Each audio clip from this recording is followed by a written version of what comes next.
বাহরাইনে হার দিয়েই নিজেদের প্রস্তুতি শুরু করেছিল বাংলাদেশ। তবে পরাজয়ের পরও হতাশায় ভোগেননি লাল সবুজের প্রতিনিধিরা। এশিয়ান কাপ অনূর্ধ্ব-23 বাছাই পর্বকে সামনে রেখে প্রথম পরীক্ষায় জয় না এলেও দেখা মিলেছে সম্ভাবনার ঝলক। এতে 1-0 ব্যবধানে হারলেও পারফরম্যান্সে ইতিবাচকতা আর আত্মবিশ্বাসের ছাপ ছিল।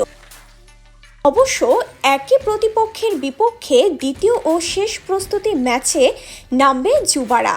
এজন্য একদিনের বিশ্রাম শেষে ফের অনুশীলনে নেমেছিল বাংলাদেশ অনূর্ধ্ব-23 জাতীয় দল। 12 দিনের ক্যাম্পে পঞ্চম দিনের মতো অনুশীলন শেষ করেছে যুবারা। অনুশীলনে আগের ম্যাচের ভুলগুলো নিয়ে কাজ করেছেন কোচিং স্টাফরা।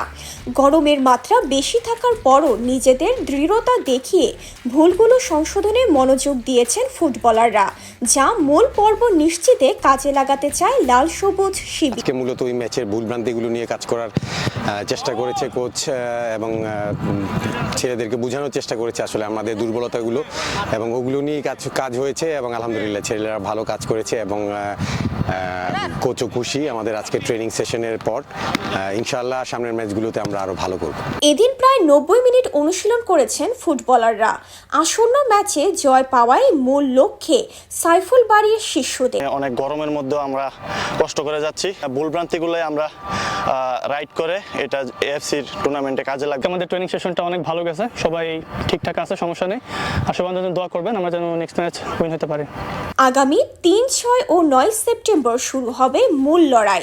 সি গ্রুপে বাংলাদেশের প্রতিপক্ষ স্বাগতিক ভিয়েতনাম, ইয়েমেন ও সিঙ্গাপুর।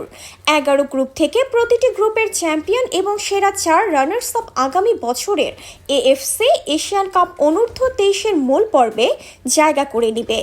এছাড়া স্বাগতিক হিসেবে মূল পর্বে সরাসরি খেলবে সৌদি আরব, সেখানে একটি দল থাকবে বাংলাদেশ, এমনই প্রত্যাশা ভক্তদের।